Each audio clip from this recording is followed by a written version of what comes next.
అందరికీ నమస్తే. Welcome to TR TV. నేను మీ తిరుపతి. బండి సంజయ్ కొడుకు బండి సాయి భగీరథ్కి సిట్ అధికారులు నోటీసులు జారీ చేసిర్రు. రేపు మధ్యాహ్నం 2 గంటలకు పేట్ బషీర్బాగ్ పోలీస్ స్టేషన్కి రావాలని చెప్పి బండి సంజయ్ కొడుక్కి నోటీస్ అందజేసిర్రు. రేపు బండి సంజయ్ కొడుకు పేట్ బషీర్బాగ్ పోలీస్ స్టేషన్కు విచారణకు హాజరు కావాల్సినటువంటి అవసరం ఉన్నది.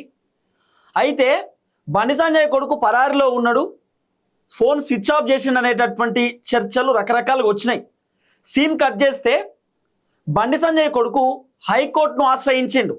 మధ్యంతర బెయిల్ పిటిషన్ దాఖలు చేసేటటువంటి కార్యక్రమం చేసిండు. 14వ తారీఖు బెయిల్ పిటిషన్ పైన విచారణ జరగనున్నది. అయితే బండి సంజయ్ కొడుకు ఆ బెయిల్ పిటిషన్ దాఖలు చేసేటటువంటి అంశంలో ఏమని పెట్టిండంటే, నేను ఎక్కడికి పారిపోలేదు, నేను ఇక్కడే ఉన్నా, చట్టం పైన నాకు గౌరవం ఉంది, న్యాయస్థానం పైన నాకు నమ్మకం ఉంది, నేను ఎక్కడికి పారిపోలేదు, నేను సంపూర్ణంగా విచారణకు హాజరు కావడానికి సిద్ధంగా ఉన్నా, ఏ విచారణకైనా నేను ఎదుర్కోవడానికి రెడీ ఉన్నా అని చెప్పి బండి సంజయ్ కొడుకు బెయిల్ పిటిషన్లో దాఖలు చేసేటటువంటి కార్యక్రమం చేసిండు. అంటే మధ్యంతర బెయిల్ కావాలని చెప్పి హైకోర్టు పోయిండు కదా, ఆ పిటిషన్లో పేర్కొన్నాడు నేను ఎక్కడికి పారిపోలేదు, ఇక్కడే ఉన్నా అని చెప్పి బండి సంజయ్ కొడుకు చెప్తున్నాడు. నిన్న డీసీపీ మేడం చెప్పినటువంటి మాట ఏంది, నిజంగానే నిరూపణ అయితే, ఆయన నిజంగానే తప్పు చేసేటట్టుగా ప్రూవ్ అయితే ఆయనను పట్టుకుంటాం, మేము వెతుకుతున్నాం, దేవులాడుతున్నాం, ఫోన్ స్విచ్ ఆఫ్ అయిందని చెప్పి పోలీసులు చెప్తున్నటువంటి మాట. ఆయనేమో నేను ఎక్కడికి పారిపోలేదని చెప్పి బండి సంజయ్ కొడుకు చెప్తున్నాడు. సో ఏది ఏమైనా రేపు పేట్ బషీర్బాగ్ పోలీస్ స్టేషన్కి బండి సంజయ్ కొడుకు మధ్యాహ్నం 2 గంటలకు పోబోతా ఉన్నాడు. రేపు పూర్తి స్థాయిలో పోలీసులు విచారణ చేయబోతా ఉన్నారు. ఎల్లుండి అంటే ఈరోజు 12వ తారీఖు, రేపు 13, ఎల్లుండి 14, ఎల్లుండి హైకోర్టులో విచారణ ఉన్నది. రేపు మాత్రం పోలీస్ స్టేషన్లో 2 గంటలకు బండి సంజయ్ కొడుకును విచారణ చేయబోతా ఉన్నారు. అంటే ఏ విచారణలో ఎలాంటి కీలకమైనటువంటి అంశాలు తెరపైకి వచ్చే అవకాశం ఉందట అంటే, ఇప్పుడు కొన్ని ఫోటోలు సోషల్ మీడియాలో వైరల్ అవుతున్నాయి. ఆ అమ్మాయికి సంబంధించినటువంటి ఫోటోలు, తర్వాత భగీరథ్కి సంబంధించినటువంటి ఫోటోలు కొన్ని వైరల్ అవుతున్నాయి. వీళ్ళిద్దరూ కలిసి బెడ్ మీద కూర్చొని ఆ భోజనం తింటున్నటువంటి ఫోటో కానివ్వండి, లేకపోతే ఆ అమ్మాయి ఒక కారులో కూర్చొని బ్రీజర్ పట్టుకున్నటువంటి ఫోటో కానివ్వండి, వీడియో కానివ్వండి, లేకపోతే ఆ అమ్మాయి ఒక రూమ్లో కూర్చున్నప్పుడు బయటికి వెళ్ళి ఒక వ్యక్తి వీడియో తీస్తున్నాడు, ఈ వీడియో కానివ్వండి, ఇట్లా రకరకాల ఫోటోలు, వీడియోలు సోషల్ మీడియాలో వైరల్ అవుతున్నాయి. అసలు ఈ ఫోటోలు, వీడియోలు వైరల్ చేస్తున్నటువంటి వ్యక్తి ఎవరు? మీరే వైరల్ చేసుకుంటారా, మీరే వేరేటోళ్ళకి పంపిస్తురా, లేకపోతే వేరే వ్యక్తులు ఎవరైనా ఉన్నారా? మీతో పాటు ఎంతమంది ఫామ్ హౌస్కు పోయిర్రు? మీతో పాటు ఎంతమంది పిక్నిక్లకు పోయిర్రు? పిక్నిక్ మీన్స్ టెంపుల్కి పోవడమో, లేకపోతే బయటికి ఇంకెక్కడికైనా వెళ్ళడమో, ఎవరెవరు వస్తుండే? నువ్వు ఎప్పటి నుండి ఈ అమ్మాయికి పరిచయం? ఈ అమ్మాయికి నీకు ఎక్కడ పరిచయం ఏర్పడ్డది? మీరు ఎక్కడెక్కడ కలిసి తిరిగి ఎక్కడెక్కడికి పోయిర్రు?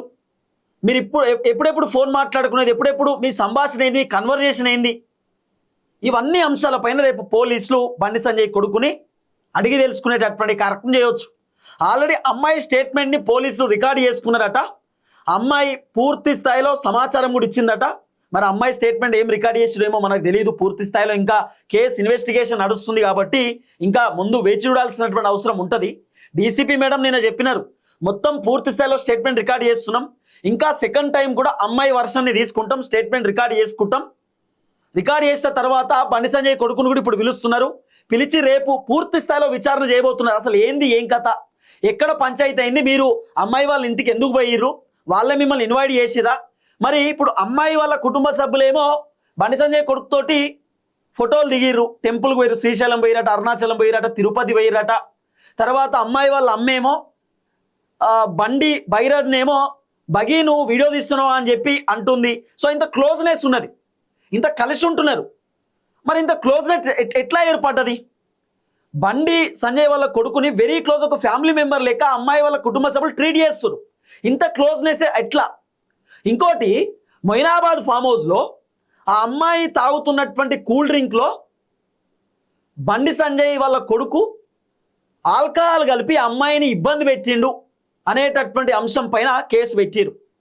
అసలు వీళ్ళు ఎన్నిసార్లు ఫామ్ హౌస్ పోయిర్రు, అసలు ఏం జరిగింది, ఏం కథ అనేది పూర్తి స్థాయిలో రేపు విచారణలో బయటపడేటటువంటి అవకాశాలు ఉంటాయి. కానీ రకరకాల ట్విస్టులు ఈ కేసులో తెరపైకి వస్తున్నాయి. ఆ ట్విస్టులు ఏంటంటే, బండి సంజయ్ కొడుకు ఒక అమ్మాయితో సెల్ఫీ దిగిండు. ఆ ఫోటో ఇప్పుడు పూర్తి స్థాయిలో వైరల్ అవుతుంది. ఏ మీడియా ఛానల్ చూసినా తమ్లైన్ పైన ఆ ఫోటోనే పెడుతురు కదా. బండి సంజయ్ కొడుకు అమ్మాయితోని సెల్ఫీ దిగినప్పుడు ఆ ఫోటో వైరల్ అవుతుంది. ఆ ఫోటోలో ఉన్నటువంటి అమ్మాయి ఇప్పుడు ఈ మైనర్ అమ్మాయి ఇద్దరు ఒకటి కాదు, వేరు వేరు. ఇప్పుడు కేసు పెట్టినటువంటి మైనర్ అమ్మాయి వేరే, బండి సంజయ్తో ఫోటో దిగినటువంటి సెల్ఫీ దిగినటువంటి అమ్మాయి వేరే. సెల్ఫీ దిగుతుంటే బండి సంజయ్ కొడుకు ముద్దు పెడుతున్నాడు కదా, ఆ అమ్మాయి వేరే, ఇప్పుడు మైనర్ అమ్మాయి వేరేనట. ఇంకా కార్లు హక్ చేసుకున్నటువంటి అమ్మాయి వేరే అంటారు, ఎయిర్పోర్ట్లో అమ్మాయి వేరే అంటారు. ఇట్లా రకరకాల చర్చలు వినబడుతున్నాయి, రకరకాల ఎలిగేషన్స్ వస్తున్నాయి. ఈరోజు బండి సంజయ్ అన్న కూడా కరీంనగర్లో ఆయన యాత్రలో మాట్లాడేటటువంటి కార్యక్రమం చేసిండు. మా కుటుంబ సభ్యులు చాలా సఫర్ అవుతుర్రు, భగీరథ్ వాళ్ళ అమ్మ చాలా కృంగిపోతుంది, బాధపడుతున్నది, ఇబ్బంది పడుతున్నది, కావాలని మా కుటుంబాన్ని టార్గెట్ చేస్తున్నారు, మమ్మల్ని రకరకాలుగా వేధిస్తున్నారు, పొలిటికల్గా మమ్మల్ని చాలా ఇబ్బంది పెడుతున్నారు అని చెప్పి బండి సంజయ్ అన్న కూడా చాలా ఎమోషన్ అయిండు. సంజయ్ అన్న మాట్లాడుతున్నప్పుడు కూడా నాకు కూడా చాలా బాధ అనిపించింది. అరే పాపం చాలా కష్టపడి ఎదిగిండు, కార్పొరేటర్ స్థాయి నుండి ఏకంగా కేంద్ర మంత్రి అయిండు, అన్నకు చాలా కష్టం వచ్చింది కదా, చాలా ఇబ్బంది అనిపిస్తున్నది కదా అని చెప్పి మాకు కూడా బాధ అనిపిస్తుంది. కానీ తప్పదు కదా. ఒక మైనర్ అమ్మాయి మేజర్ పైన కేసు పెట్టినప్పుడు ఖచ్చితంగా మేజర్ తప్పే ఉంటుంది. ఒక మైనర్ అమ్మాయి తెలిసి తప్పు చేసినా తెలియక తప్పు చేసినా మేజర్ ఆ అమ్మాయిని ఇబ్బంది పెట్టిండు మైనర్ని అంటే, మైనర్గా తప్పు చేసినా కూడా తప్పు కిందికి రాదు, మేజర్ తప్పే అవుతుంది. అమ్మాయికి ఏం తెలియదు అనే కాడికే వస్తుంది. సో ఇప్పుడు జరుగుతున్నటువంటి పరిణామం కూడా అదే. అయితే దీంట్లో ట్విస్ట్ ఏంటంటే అక్టోబర్లో ఆ అమ్మాయిని ఇబ్బంది పెట్టిండు భగీరథ్ అని చెప్పారు, నవంబర్లో కూడా వీళ్ళు కలిసే తిరిగిరట.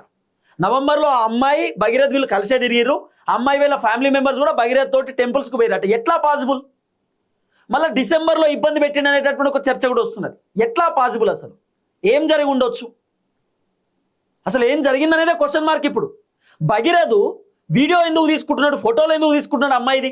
ఆ అమ్మాయి ఒక రూమ్లో కూర్చుంటే భగీరథ్ వీడియో తీస్తున్నాడు, ఆ వీడియో స్నాప్చాట్లో వీళ్ళకి పెడుతున్నాడట. కారణం ఏంది? మళ్ళీ అమ్మాయికి స్నాప్చాట్లో మెసేజ్ పెట్టినటువంటి స్క్రీన్ షాట్ కూడా బయటకు వచ్చింది. ఆ అమ్మాయి మరి వైరల్ చేసిన అమ్మాయి వేరే వాళ్ళకి ఏమైనా పంపించిందేమో తెలియదు, మనకైతే తెలియదు పూర్తి స్థాయిలో. ఇప్పుడు మీరు బాగా ఆలోచన చేయండి. ఇప్పుడు భగీరథ్ ఆ అమ్మాయి ఇద్దరు, వీళ్ళిద్దరే ఉన్నారు అనుకుందాం. భగీరథ్ ఫోన్లో అన్న ఫోటోలు ఉండాలి, అమ్మాయి ఫోన్లో అన్న ఫోటోలు వీడియోలు ఉండాలి. వీళ్ళిద్దరికి తెలియకుండానైతే ఫోటోలు వీడియోలు బయటకైతే రావు కదా. ఒకవేళ వీళ్ళిద్దరికి తెలియకుండా ఫోటోలు వీడియోలు బయటకు వచ్చినంటే థర్డ్ పర్సన్ ఎవరైనా ఉండాలి, వేరే వాళ్ళు ఎవరైనా ఉండాలి, వాళ్ళు వీడియో తీసాను ఉండాలి, ఫోటోలు తీసాను ఉండాలి. ఇవన్నీ జరగాలి కదా. అసలు వీళ్ళు ఎక్కడికెక్కడ తిరిగిర్రు, ఏడికేడికి పోయిర్రు, ఏం జరిగింది, వీళ్ళ పరిచయం ఏంది, అసలు భగీరథ్ని ఒక ఫ్యామిలీ మెంబర్ లెక్క వాళ్ళు ఎందుకు ట్రీట్ చేసిర్రు, భగీరథ్ నిజంగానే అమ్మాయిని పెళ్లి చేసుకుంటా అని చెప్పిండా, భగీరథ్ నిజంగానే అమ్మాయిని ఇబ్బంది పెట్టిండా, భగీరథ్తో పాటు ఎంతమంది ఉన్నారు, ఏం జరిగింది, ఇంకా పూర్తి స్థాయిలో విచారణ జరుగుతాయి తప్ప మొత్తం డేటా బయటపడేటటువంటి అవకాశం లేదు.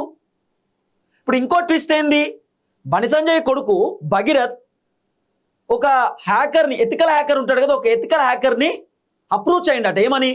ఆ మైనర్ అమ్మాయి ఫోన్లో ఉన్నటువంటి డేటాని మొత్తం అరేంజ్ చేయాలి, మొత్తం డిలీట్ చేసేయాలని చెప్పి ఒక ఎథికల్ హ్యాకర్ని అప్రోచ్ అయితే, ఆ ఎథికల్ హ్యాకర్ నేను చేయలేను, ఆల్రెడీ ఇది చాలా హై ఎండ్ కేసు, పెద్ద కేసు ఇది, ఈ కేసులో నేను అమ్మాయిని ఫోన్లో ఉన్న డేటా గీట ఏమైనా హ్యాక్ చేస్తే మన ఇబ్బంది పెడితే ఉల్టా నా మీదకి వస్తుంది, నేను కూడా ఇరుక్కోపోతా, నేను చేయను అని చెప్పి ఒక హ్యాకర్ చెప్పిండట. ఇది కూడా కొంత వినబడుతున్న చర్చ. ట్విస్ట్ల పైన ట్విస్ట్ తెరపైకి వస్తున్నాయి.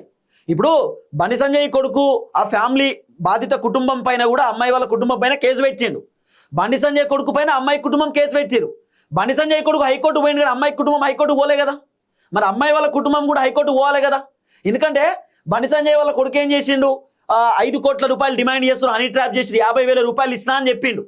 ఇప్పుడు అమ్మాయి వాళ్ళ కుటుంబం 400 కోట్ల రూపాయలు ఆస్తుందట. వాళ్ళకి వాళ్ళేం చిన్న బుడ్డ కుటుంబం ఏం కాదు కదా, చాలా ఆస్తుందట, డబ్బులు ఉన్నాయి, వ్యాపారం చేస్తారట, బెంజ్ కార్లో BMW తిరిగేటటువంటి వాళ్ళకి ఏం అవసరం 50,000 రూపాయలు 5 కోట్ల రూపాయలు కావాలని చెప్పి డిమాండ్ చేయడానికి, వాళ్ళకి ఏం కర్మ.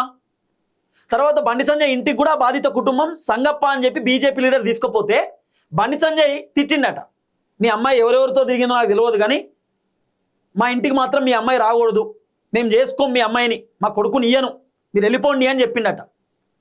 మీ బయట ఏం జరుగుతుందో కూడా నాకు తెలియదు, ఇమీడియట్లీ వెళ్ళిపోండి, నా సంగతి మీకు తెలియదు అని బెదిరించిండట బండి సంజయ్ అన్న. ఇప్పుడు బండి సంజయ్ అన్న వాళ్ళ ఇంటికి నిజంగా ఈ అమ్మాయి కుటుంబ సభ్యులు పోయిర్రా పోలేదా, ఇవన్నీ తెలవాలంటే బండి సంజయ్ ఇంటికాడ ఉన్నటువంటి కెమెరాలు తీస్తే అయిపోతుంది, సీసీ కెమెరాల ఫుటేజ్ వెరిఫై చేస్తే అయిపోయా. బండి సంజయ్ ఎవరితో ఫోన్ మాట్లాడింది ఏం కథ, మరి సంగప్పకి ఎన్నిసార్లు కాల్ చేసి, సంగప్ప ఎన్నిసార్లు కాల్ చేసాడు, సంగప్ప ఆ అమ్మాయి వాళ్ళ కుటుంబ సభ్యులకు కాల్ చేసినా లేదా చెప్తే అయిపోతుంది. పోలీస్ స్టేషన్ పేట్ బషీర్బాగ్ పోలీస్ స్టేషన్కి అమ్మాయి కుటుంబ సభ్యులు పోయి కేసు పెట్టిన తర్వాత కూడా సంగప్ప ఫోన్ చేసి మాట్లాడిండట, కేసు వెనక్కి తీసుకోండి, ఎందుకు ఇదంతా పెంట, మనం మాట్లాడుకుందాం కదా, నేను చెప్తా కదా అని చెప్పి కూడా డీల్ చేసిండట. ఇవన్నీ వినబడుతున్న చర్చ కదా. ఒకటి రెండు ట్విస్ట్లు కాదు, మస్తు ట్విస్ట్లు బయటకు వస్తున్నాయి. ఆ అమ్మాయి కాదని, ఈ అమ్మాయి కాదని, ఫోటోలో ఉన్న అమ్మాయి మైనర్ అమ్మాయి ఒకటి కాదని, కారులో ఉన్న అమ్మాయి మైనర్ అమ్మాయి ఒకటి కాదని, ఎయిర్పోర్ట్లో ఉన్న అమ్మాయి మైనర్ అమ్మాయి ఒకటి కాదని, ఇట్లా రకరకాల వార్తలు తెరపైకి వస్తున్నాయి. మాలాంటి వాళ్ళకు కూడా బాధ అనిపిస్తుంది. ఎందుకంటే బండి సంజయ్ అన్న గెలవడానికి మేము కూడా క్రియాశీలక పాత్ర పోషించినాం. ఆయన ఎంపీగా పోటీ చేసినప్పుడు ఆయన గెలవడానికి మేము చాలా వీడియోలు చేసినాం. బండి సంజయ్ అన్న చాలా మంచి వ్యక్తి, జెన్యూన్ మనిషి, పేదల కోసం మాట్లాడేటటువంటి వ్యక్తి, పేదల కోసం ఉన్నటువంటి వ్యక్తిని మేము చాలా సపోర్ట్ చేసినాం. మాకు బాధ అనిపిస్తుంది.